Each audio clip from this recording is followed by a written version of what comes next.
You are welcome to one more interesting activity on friction. Friends, I have an floor tile. This is floor tile. Today there are two questions. First, does friction depend upon area of contact? The answer is no. We will verify it.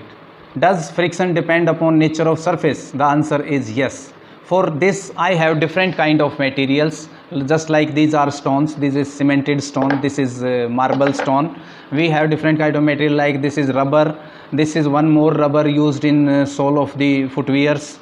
This is again is ceramic tiles, and this is glass, this is wooden piece, and this is iron plate.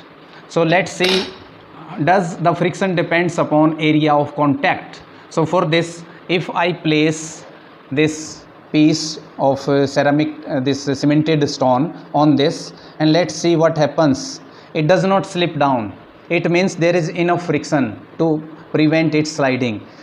Here the complete surface area is in contact with this surface. If I replace it in this position, then again the same friction is there.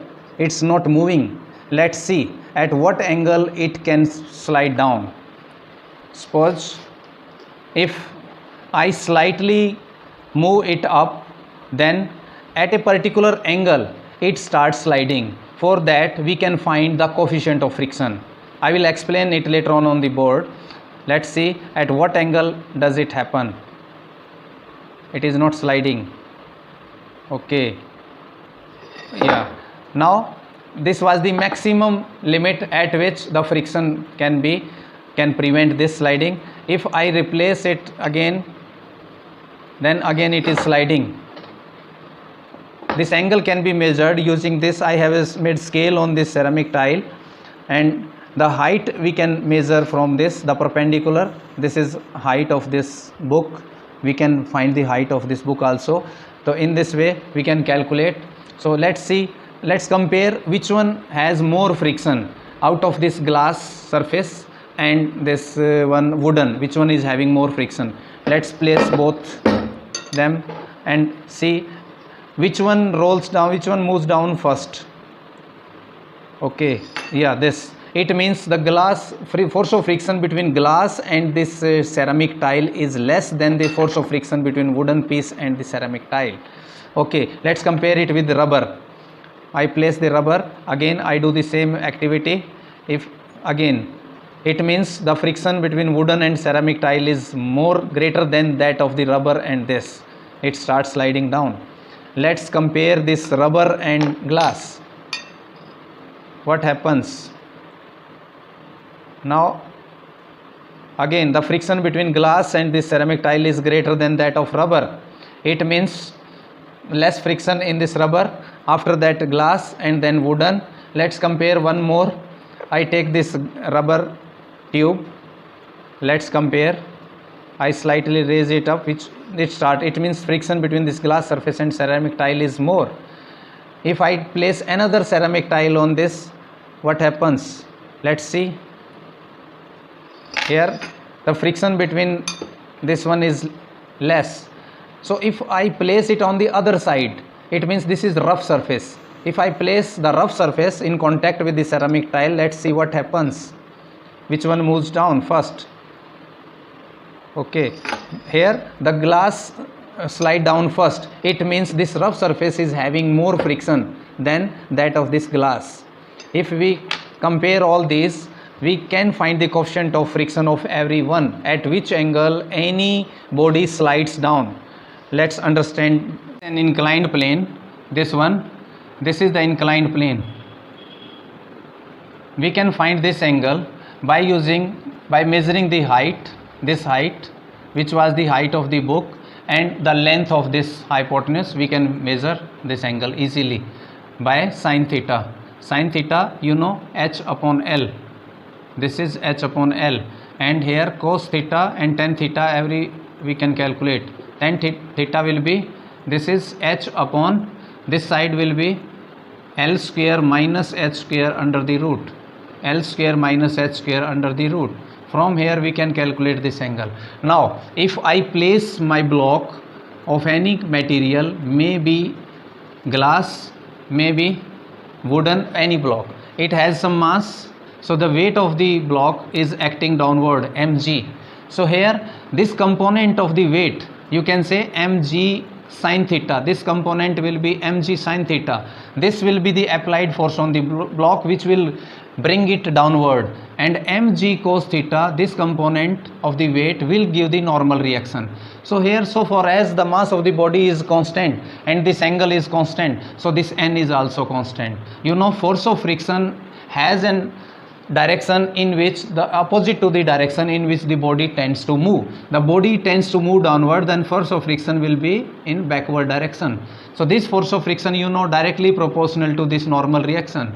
So this is constant in this case. So this is equal to mu n. So here this depends upon the nature of surface. This constant, we call it coefficient of friction.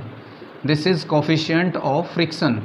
So this coefficient of friction decides the value of maximum force of friction, and it depends upon the nature of surface so long as the mass of the body remains constant. So here we can find this mu. So mu will be here F upon n. This is mu. This is F maximum. So when the body just on the verge to slide down, then at that moment this force of friction will be equal to this mg sin theta. So we can write here this F maximum is equal to mg sin theta.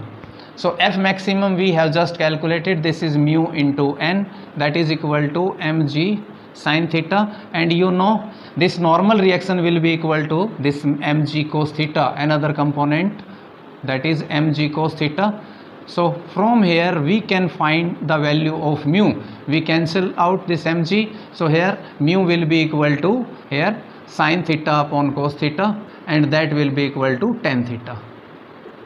So knowing this angle, we can calculate the coefficient of friction tan theta. So higher the value of theta at which the body just starts to slide down, it means higher the coefficient of friction. So we can find which surface in contact has greater friction. For example, if you want to walk on the floor of the any maybe wooden floor, maybe ceramic tiles, we are wearing leather shoes, so we can decide which kind of material in contact will be helpful in giving more friction, will be helpful to avoid the slipping of the person. So friction plays a vital role in our daily life. Without friction, brakes of the vehicles cannot be applied. We cannot even talk, we cannot even walk, we cannot even write without friction. Friction is a necessary evil today. I will actually calculate the value of coefficient of friction for this glass surface in contact with this ceramic tile, this floor tile. Let's see, if I place this glass piece on this, it is not sliding, it means there is enough friction. Friction is preventing sliding. If I slightly raise the angle, you can say I know the height of this book and I can change the length of the inclination. If I slightly raise the angle, I am raising the angle, and I will calculate at what angle it will start sliding down. It is not sliding, okay, it has started sliding. I again check it, it is sliding. I will just reduce this angle. Okay, now if I just increase the angle, okay, I am just increasing, you can see slight movement, you can see it is not sliding down. Okay, it has slide down. So here you can see the scale I have made on this. This is in centimeter, 1 2 3 4 like this, 1 2 3 4 like this. So here it is touching this side 14. So it means length of this ceramic tile up to this point is 14 centimeter, and I have already calculated this height. This height I have already calculated. This is 5.2 centimeter, 5.5 centimeter. This is already calculated. So we can calculate the coefficient of friction here. So this was 14 centimeter and this was 5.5 centimeter, and from this I can calculate the base also. That will be 14 square minus 5.5 square under the root.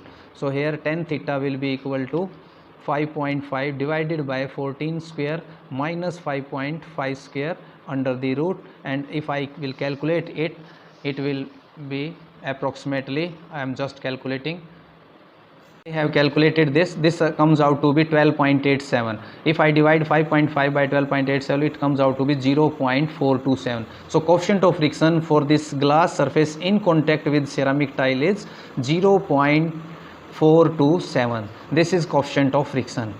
If any body having coefficient of friction less than this will slide down first. If greater than this will slide down later than that of glass plate. Thank you very much.